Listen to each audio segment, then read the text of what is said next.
Oftentimes, some games get overlooked either because of crowded release windows or because of legitimate criticism that existed at launch. However, whether it's due to post-launch support causing these games to become great later on, or better at the very least, or because they were always good to begin with and never got the chance they deserved, there are several games that deserve a second look from audiences. This is a list of 15 such games. Final Fantasy XV. Final Fantasy XV's larger narrative is a bit of a mess. While the game often also receives criticism for how it sheds its open-world approach and forces players down linear corridors in its final chapters. Not to mention the fact that, after over a decade of anticipation, there were many who felt that the final product just wasn't worth the wait. But while Final Fantasy XV is not a perfect game, it's still a damn good one. Great combat, an open world begging to be explored, some excellent boss fights, and a memorable ensemble cast of 4 excellently developed characters make it a true diamond in the rough. Rainbow Six Siege. Rainbow Six Siege didn't have the best of launches. Though it showed a lot of promise with its focus on tactical gameplay, the common consensus was that it was severely lacking in content, while server issues and monetization also rubbed people the wrong way. Years later, the game has completely turned things around, with constant support that keeps on adding compelling new content, revamped servers that make for a much better online experience, and monetization that's not nearly as ridiculous as it once was. Rainbow Six Siege is, without a doubt, currently one of the best online shooters on the market. Mass Effect Andromeda. Mass Effect is a series that demands a certain level of quality, and the same can also be said of BioWare as a developer, or at least it could be until not too long ago. So when Andromeda launched in 2017 in a less than stellar state, the disappointment people felt was twice as intense as it ordinarily would have been. But you know what? Mass Effect Andromeda is actually a pretty good game. It's not nearly as good as the original trilogy was, but viewed on its own merits, it's a solid experience that provides dozens of hours of compelling, if a little inconsistent, gameplay. The fact that post-launch patches have ironed out most of the game-breaker technical issues that plagued the game at launch is also a huge bonus. Sea of Thieves. Sea of Thieves suffered from many problems at launch. It was a game that showed immense potential with its ideas and its ambitions, but in an all-too-familiar situation, it was found to be extremely lacking in content to support those ideas. But in the months since its launch, Rare have well and truly turned the tide. With constant updates, they've added new content, features, areas, and mechanics to the game to turn it into an excellent experience, one that is much better than what it was at launch. To all of those who jumped ship back during the early days, now is an excellent time to come aboard yet again. Batman: Arkham Origins. The Warner Bros. Montreal developed Batman: Arkham Origins is often overlooked, with Rocksteady's own Arkham trilogy hogging most, if not all, of the attention. And that's really a bit unfair. Arkham Origins offers everything the mainline trilogy does, and it offers it just as well. An open-world Gotham, a long line of memorable villains, some truly excellent boss fights, and a compelling storyline that any Batman fan would appreciate. Hell, even its multiplayer could be surprisingly fun. Vanquish.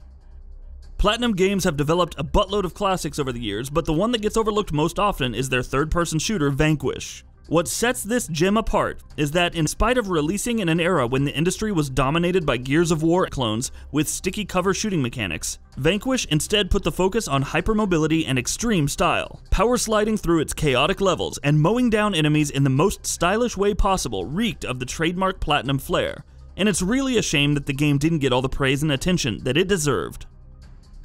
Assassin's Creed Rogue. Assassin's Creed Rogue had a lot of things working against it. Not only did it come at a time when the series was at its lowest point, it also released as a last gen, alongside the current gen Unity, which means that for one reason or the other, a lot of people simply ignored it. But Rogue is a game that every fan of the series should play at least once. Not only does it double down on the naval mechanics of Black Flag, it also presents a unique story where you play as an assassin turned Templar, and it boasts some truly inventive and excellent mission design. The Division.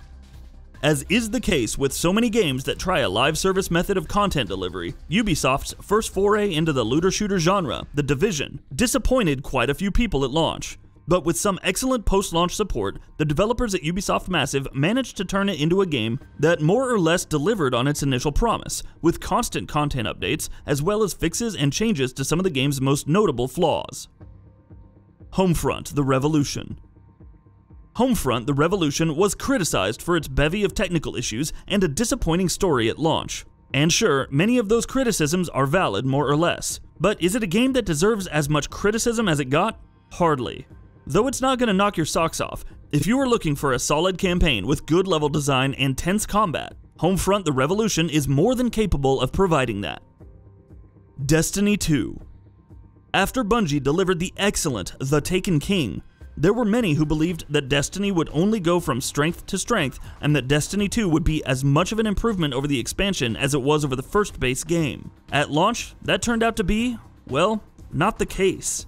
Destiny 2 was good, solid fun, but it ultimately was not much of a step up, while it even actually took several steps back in many important ways. However, just as The Taken King did with Destiny 1, Forsaken came along and completely turned the tables for Destiny 2.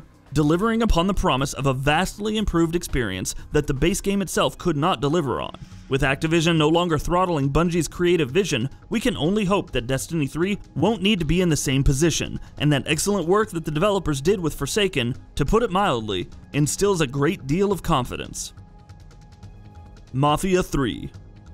Like so many other games on this list, Mafia 3 is a title that had a lot of great things going for it, but it was ultimately let down by a litany of other issues that just could not overcome its strengths. A bland open world, uninspired mission design, and a plethora of technical issues plagued the game at launch, and many of those issues are present today as well. But if you were looking for an engrossing, superbly written, and excellently acted story, Mafia 3 is just the sort of game that you're looking for. There's stuff that you have to overlook to get to the good parts, but if you can do that, there's an excellent narrative in it to reward your patience. No Man's Sky. No Man's Sky received the kind of backlash at launch that few other games have in the last decade or so. Players found the game to be a barren experience, with the game's criticism being exacerbated by the fact that a lot of the features that had been promised before launch were nowhere to be found in the game. Hello Games, however, did not give up, and in the years since its launch, No Man's Sky has turned into an engaging experience, one that resembles what it promised to us much more closely. The developers have constantly been releasing free, meaty updates, and are going to continue to do so, which means that if all goes well, this game is only going to get better. Alien Isolation. Alien Isolation has a huge dedicated fanbase, but it's one of those games that presents a schism in the opinions of critics and the larger audience. It sits at a Metacritic score of 79, but as anyone who's played the game will tell you, it deserves far more than that. It's a thrilling, constantly tense horror title that ranks among the very best this genre has delivered. Regardless of whether you're a fan of the Alien property or not, this is a game that you need to play. The Surge. Thanks to From Software, the Souls-like genre has seen a huge explosion in popularity in recent years.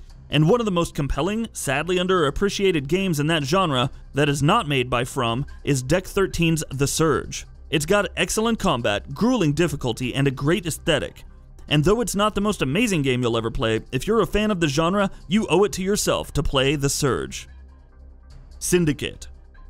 Taking a classic real-time tactics series and turning it into a first-person shooter was a risky move, but Starbreeze Studios and EA took the leap nonetheless. 2012's Syndicate, for the most part, was a gamble that paid off, but sadly, it was also largely ignored by the masses. The game featured excellent combat that constantly delivered thrilling shootouts, and coupled with a memorable cyberpunk aesthetic powered by its strong art style, Syndicate was definitely a game that deserved far more attention than it got.